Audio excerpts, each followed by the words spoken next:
ಜಗದೊಡೆಯ ಈ ಜಗದ ಬಂಡ ಭಕ್ಷ್ಯರನ್ನು ಸಂಹಾರ ಮಾಡಿ ಮಹಾದೇವ ಎನಿಸಿಕೊಂಡವರು ನೀನು.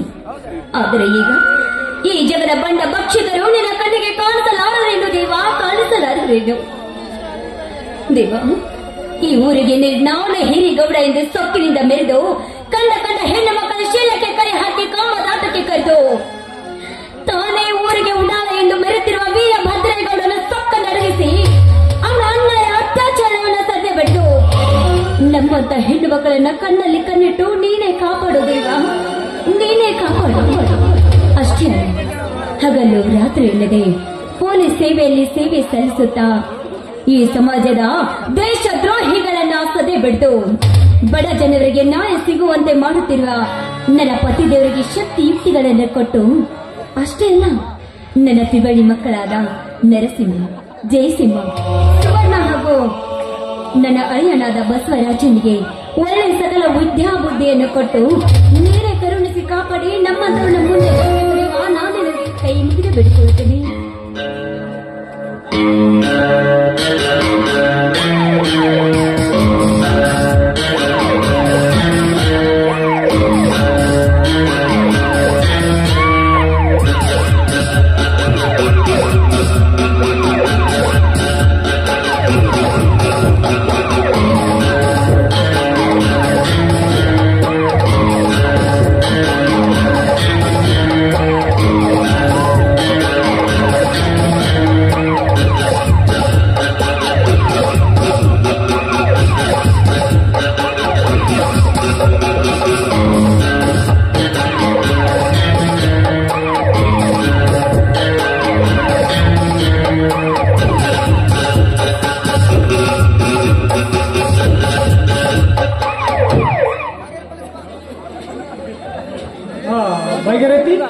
ದೇವರ ಪೂಜೆ ಮುಗಿತೆ? ಮುಗೀತು. ಬನ್ನಿ ದೇವರಿಗೆ ನಮಸ್ಕಾರ ಮಾಡಿ ಪ್ರಸಾದ ತೆಗೆದುಕೊಳ್ಳಿ.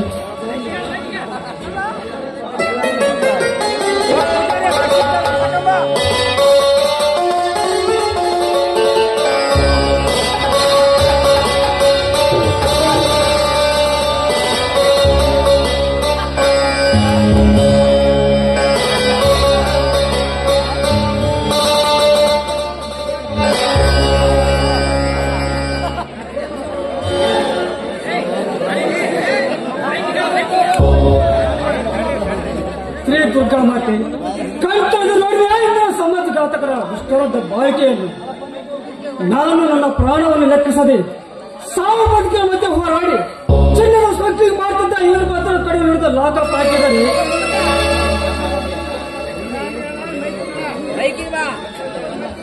ನಮ್ಮ ಅಧಿಕಾರಿಗಳು ಕಷ್ಟಪಟ್ಟು ಹಾಕಿದರೆ ನಾವು ಮಾತ್ರ ಪ್ರತಿಯೊಂದು ಕೆಲಸಕ್ಕೆ ಬಿರುಗಾಳಿಗೆ ಅಡ್ಡ ಬರ್ತಿದ್ದಾರೆ. ಬಡವರಿಗೆ ನ್ಯಾಯ ಸಿಗಬೇಕೆಂದು ನಾವು ಮಾತ್ರ ಪ್ರತಿಯೊಂದು ಕೆಲಸಕ್ಕೆ ದೊಡ್ಡ ರಾಜಕೀಯ ಅಡ್ಡ ಬಂದರೆ ಇಂಥ ಸಮಾಜಘಾತಕರಿಗೆ ಶಿಕ್ಷೆ ಆಗುವುದು ಯಾವಾಗ? ಬಡವರಿಗೆ ನ್ಯಾಯ ಸಿಗುವುದು ಯಾವಾಗ? ಹೇ ದುರ್ಗಮ್ಮತೆ ಹೇಳು, ನಮ್ಮಂತರ ಮೇಲೆ ಕರುಣಿಸುತ್ತಾರೆ ನೀನು ಕಾಪಾಡುದು. ನೀನು ದೇವರಲ್ಲ, ಕಮ್ಮ ಮೂರ್ತಿ ಅಷ್ಟೇ. ರೀ, ಆ ನನ್ನ ದೇವಿಗೆ ಈ ರೀತಿ ನಿಂದಿನ ನುಡಿಗಳನ್ನು ಆಡಬೇಡ್ರಿ. ಆ ನನ್ನ ದೇವಿ ಏನಾದರೂ ಕಣ್ತರಿದ್ರೆ ಈ ನಮ್ಮ ಬಾಲ ಬಂಗಾರವಾಗಿ ನಮ್ಮ ಕನಸು ನನಸಾಗುವುದರಲ್ಲಿ ಯಾವ ಸಂದೇಹ ಇನ್ನೆಲ್ಲಿ ತರಿಸ್ತಾಳೆ ಬೈಗೈತೆ ಆ ನಿನ್ನ ದೇವರು? ಸಾವಿರಾರು ಪಡೆದವನ್ನ ಇಲ್ಲಿ ನಿಲ್ತಿರುವ ಆ ಈರ್ಮಂತ ಗೋರಂತ ಕಂತ ನೋಡ್ತಾಳೆ ನೋಡಿ ಸ್ವಾಮಿ, ನಿಮ್ಮ ಮೇಲಿನ ದೊಡ್ಡ ದೊಡ್ಡ ಅಧಿಕಾರಿಗಳನ್ನ ಎದುರು ಹಾಕಿಕೊಳ್ಳುವುದು ನಮ್ಮಂತವ್ರಿಗೆ ಸರಿಯಲ್ಲ ರೀ. ಏನು ಮಾತಾಡ್ತೇವೆ ಭಾಗೀರಥಿ? ಈ ಸಮಾಜದಲ್ಲಿ ಅನ್ಯಾಯ ಅತ್ಯಾಚಾರ ಮಾಡಿ ನಮ್ಮ ಮೇಲೆ ಅಧಿಕಾರಿಗಳು ಹೆದರಿ ಬಡವರಿಗೆ ನ್ಯಾಯ ಸಿಗುತ್ತಿದ್ರೆ ನಾವು ಮಾತ್ರ ಪ್ರತಿಯೊಂದು ಕೆಲಸಕ್ಕೆ ಸ್ವಾರ್ಥ ಅಧಿಕಾರಿಗಳು ರೀ. ನೀವೇನು ನಿಮ್ಮ ಪ್ರಾಣವನ್ನೇ ಪಣಕ್ಕಿಟ್ಟು ಬಡವರಿಗೆ ನ್ಯಾಯ ಸಿಗುವಂತೆ ಮಾಡಿದ್ರು ಕೂಡ ಲಂಚ ಕೈ ಹೊಡ್ಡಿ ಶ್ರೀಮಂತರ ಗುಲಾಮರಾಗಿ ಬಿದ್ದಿರುವ ಎಷ್ಟೋ ನಿಮ್ಮಂತ ಅಧಿಕಾರಿಗಳು ಇನ್ನು ಗುಲಾಮರಾಗಿ ಬಿದ್ದಿರುವಾಗ ಈ ನಮ್ಮ ತಾಯಿನಾಡಿಗೆ ನೆಮ್ಮದಿನಿಲ್ಲ. ನಿಮ್ಮಂತ ನಿಷ್ಠಾವಂತ ಪೊಲೀಸ್ ಅಧಿಕಾರಿಗಳಿಗೆ ಬೈಗೈತೆ. ನಮ್ಮಂತ ಇಷ್ಟವಂತ ಪೊಲೀಸ್ ಅಧಿಕಾರಿಗೆ ದೇಶಿದ್ರು ಚಿಂತೆ ಇಲ್ಲ. ಸತ್ಯಕ್ಕಾಗಿ ಹೋರಾಡಿ ಬಡವರಿಗೆ ನ್ಯಾಯ ಸಿಗುವಂತೆ ಮಾಡಿದ್ದಾರೆ. ನನ್ನ ಹೆಸರು ಇನ್ಸ್ಪೆಕ್ಟರ್ ವಿಶ್ವನೇತೆ ಅಲ್ಲ. ನೋಡಿ ಸ್ವಾಮಿ, ಇದೇ ರೀತಿ ಹಿಂದೆ ಹಠ ಹಿಡಿದು ಗುಂಡ ರೌಡಿಗಳನ್ನ ಹಿಡಿತೀನಿ ಅಂತ ಎಷ್ಟೋ ನಿಮ್ಮಂತ ಪೊಲೀಸ್ ಅಧಿಕಾರಿಗಳು ಹೋದಾಗ ಅಂತ ರೌಡಿಗಳ ತಪ್ಪಿ ಮುಷ್ಟಿಯಲ್ಲಿ ಸಿಕ್ಕು ಸತ್ತು ಹೋಗಿದ್ದಾರೆ ರೀ. ಅದರಂತೆ ನಿಮಗೂ ಕೂಡ ಏನಾಗಿ ಆದ್ರೆ ಇನ್ನದ ನನಗೆ ತುಂಬಾ ಭಯ ಆಗ್ತಾ ಇದೆ ರೀ. ಹುಚ್ಚಿ, ನಾವು ಸತ್ಯವನ್ನು ತೀರಿಯ ಈ ವಿಶ್ವನಾಥನ ಮೈಲಿನ ರಕ್ತ ಹೇಳಿಯ ರಕ್ತ ಅಲ್ಲ. ಬಂದ್ರು ಇದು ನೀವೇನೇ ಹೇಳ್ತೀರರಿ, ಆದ್ರೆ ಎಲ್ಲಿ ನಿಮ್ಮ ಪ್ರಾಣಕ್ಕೆ ಅಪಾಯವಾಗುತ್ತೋ ಏನೋ ಅಂತ ಹೆಣ್ಣಾದ ನನಗೆ ಭಯ ಆಗತ್ತೆ ರೀ. ರೋಡ್ ಗುಡ್ಡೆ ಒಂದ್ರ ನನ್ನ ಗಂಡ ನಾನಾಗಿರುವಾಗ ನಿನಗೆ ಏಕೆ ಭಯ ಭಾಗ್ಯರಥಿ? ನಾಳೆ ನಮ್ಮ ತ್ರಿವಳಿ ಮಕ್ಕಳಾದ ಜಯಸಿಂಹ, ನರಸಿಂಹ, ಸುವರ್ಣ ಬರ್ತದಲ್ಲ. ಓಹ್ ಹೌದಲ್ಲ ರೀ, ನಾಳೆ ಜನವರಿ 14 ಅಂದ್ರೆ ಮಕರ ಸಂಕ್ರಾಂತಿ ರೀ. ನಾಳೆ ನನ್ನ ಮಕ್ಕಳ ಬರ್ತಡೇ ನನಗೆ ಮರೆತು ಹೋಗಿದೆ ರೀ. ಭಾಗ್ಯರಥಿ, ಈ ವರ್ಷ ಡ್ಯೂಟಿ ಮುಗಿಸಿಕೊಂಡು ಬರುವ ಈ ವರ್ಷ ಮಕ್ಕಳಿಗೆ ಪ್ರೆಸೆಂಟೇಷನ್ ಏನ್ ತರಬೇಕು ರೀ? ನಿಮಗೆ ಏನ್ ಇಷ್ಟ ಆಗುತ್ತೋ ಅದನ್ನೇ ತೆಗೆದುಕೊಂಡು ಬನ್ನಿ, ಸರಿನಾ? ಭಾಗ್ಯರಥಿ, ನಾ ಇನ್ನು ಹೋಗುತ್ತೇನೆ. ನಿಂತ್ಕೊಳ್ಳಿ, ಬಿಡ್ತು ನೀ ಹೋಗುವಾಗ ಯಾವತ್ತು ಹೋಗ್ತೀನಿ ಅಂತ ಹೇಳ್ಬಾರ್ದು, ಹೋಗಿ ಬರ್ತೀನಿ ಅಂತ ಹೇಳ್ಬೇಕು ರೀ. ಸ್ವಲ್ಪ ಹೊತ್ತು ಇಲ್ಲಿ ಬನ್ರಿ, ನಿಂತ್ಕೊಳ್ಳಿ.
ಬಗೆಹರಿಸಿ ಹಾಗಾದ್ರೆ ಇನ್ನು ಬೆಳಗ್ಗೆ ಸರಿ ಹೋಗಲಿ.